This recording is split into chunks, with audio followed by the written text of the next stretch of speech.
to the It's a Kid's Life Christmas countdown reading. Now, Obi enjoyed it so much last night that we've invited him back again to listen to the story, and we have Danny here with us tonight as well. So we are going to crack on and we are going to read chapter 14. I hope you enjoy it. The Christmas play went as you would expect for a school play.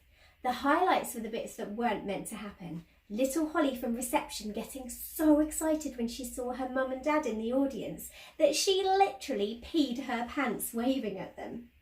Timothy from year 3 singing Little Donkey so loudly and badly that even the grandad who had fallen fast asleep in the front row jolted awake. Oh, and of course, Big Spud, who never fails to entertain. He was part of the super cool Wise Men crew, dressed complete with sunglasses and caps on back to front. After forgetting his lines, he decided to freestyle Vanilla Ice's Ice Ice Baby lyrics, which he had learnt from Mum's novelty Christmas toy penguin. The other Wise Men didn't look too impressed, but the audience loved it. My class's performance of our Home Alone take on the Nativity went down a storm. I even managed to suppress the urge to buck Evil Emily off the donkey when she squeezed my neck too hard on purpose. The biggest highlight for me, though, was looking out into the audience and seeing not just Mum, Dad and little Spud watching me, but Rob, Cassie and my baby half-sister Jodie too. Rob was sitting next to Dad and Mum. Rob was sitting next to Dad and Mum even had Jodie on her lap at one point. It was great that Mum and Rob got on well enough now to sit together like that. He may not have been there for me over the years like a biological dad should, but it meant a lot to me that he had made the effort to come tonight. Maybe having Jodie had made him realise what being a dad was actually all about, and that there was more to it than turning up once a month to take me to the arcade. The play climaxed with all of the teachers coming to centre stage and singing a medley of Christmas pop songs. They started off singing a very serious "Oh Come All Ye Faithful," and then shocked the whole room by whipping off their sensible black cloaks to reveal sparkly jumpsuits as they started belting out "Merry Christmas Everybody" by Slade. We all stood there dumbfounded as Mr. Growler took the microphone as lead vocalist. Who would have thought our headmaster could have such a good singing voice? Mum always told me that there was a lot more to people than met the eye, and that was obviously the case with Mr. Growler. By the time the teachers had finished their medley, the entire audience were up on their feet clapping along. Mrs. Jackson, Mr. Growler, Mrs. Ramsbottom and all of the other teachers, who usually seemed so strict and boring, took a bow to shouts of "Encore, encore," which I knew meant again in French. Obviously on a high from all of the applause, Mr. Growler started singing "All I Want for Christmas Is You" by Mariah Carey, with the Year 5 teaching assistants as his backing singers. He even managed to hit the high notes.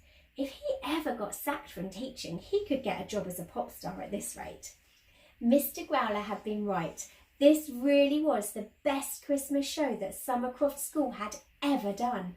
If I couldn't find out the identity of the secret Father Christmas, maybe I could write my newspaper article about it. I could see it now.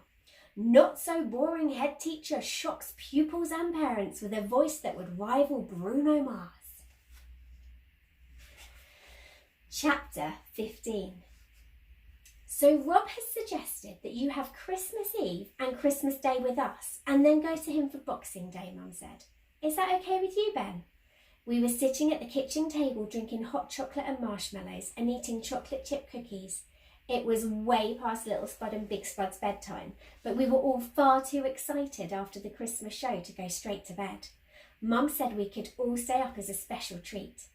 Yeah, that's fine, I said. I'd rather be here for Christmas Eve, as Rob doesn't do the Christmas Eve box as well as you do, Mum. I was referring to the special box that Mum had given to each of us on Christmas Eve for as long as I could remember. It was a shoebox wrapped in Christmas paper.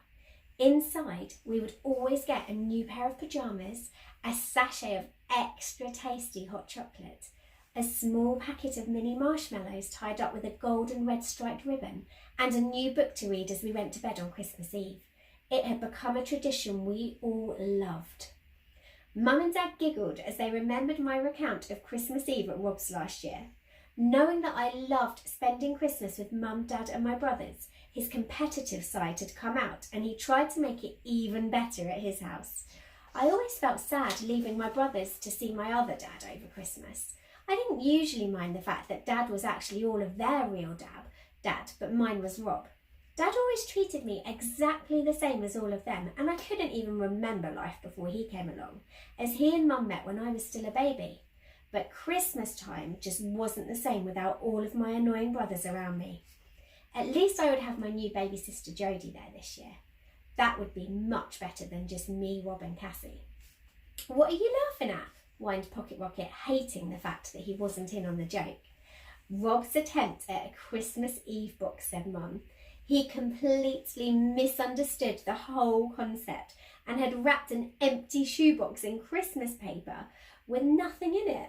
He thought you were meant to leave it out for Father Christmas to fill with presents instead of a stocking. Poor Ben was so disappointed when he opened it up to find an empty box, laughed Dad. Rob even captured the moment on camera, expecting Ben to be excited when he gave it to him. It was so funny. No, it wasn't, I said crossly. Although a year later, I was starting to see the funny side. I was definitely going to have to give Rob some tips on how to give Jodie a good Christmas. Perhaps Mum would even invite her to ours one year, like one big happy family. Mum, Dad, me, Pocket Rocket, Big Spud, Little Spud, Rob, Cassie and Jodie. Maybe I would suggest that for next year. They all seem to be getting on well at the Christmas show. It's not fair, moaned Big Spud. What's not fair? Asked Dad. I want 2 dads like Ben, he replied. He gets 2 big presents at Christmas and 2 birthday presents. I want 2 lots of presents. Yeah, piped up Little Spud. We want 2 dads as well. Mum, get us another dad. Dad's facial expression alternated between being perplexed, amused and slightly offended. Rather than following up on their request for a new dad, Pocket Rocket tried a different tactic. Or instead of getting us an extra dad, you could just give us 2 presents, he suggested. Mum looked at my 3 little brothers, momentarily speechless. Just when I thought I had heard it all, she said after finding her voice again. You lot never cease to amaze me. I have considered your rather interesting proposal to get you an extra dad, and although it's tempting at times, she said, winking at my dad, I think the one we have here is worth 20 dads. Big Spud and Little Spud jumped onto Dad's lap to give him a big hug. Pocket Rocket, on the other hand, looked at me with jealous eyes and mumbled, I'd rather have 2 presents. Dad swatted him on the bottom with a cushion as he wandered over to turn the TV on. Oh look, it's that secret Father Christmas do-gooder again, he said as the local news came on. Our local angel in disguise, or Saint Christmas as locals are calling him, strikes again, came the newsreader's voice. She spoke in the sensible, direct way newsreaders always seem to. Just moments ago, he was captured on camera decorating the Christmas tree at the top of the high street with Christmas chocolates. The screen zoomed in on Father Christmas and sure enough, there he was hanging about 50 chocolates on the tree.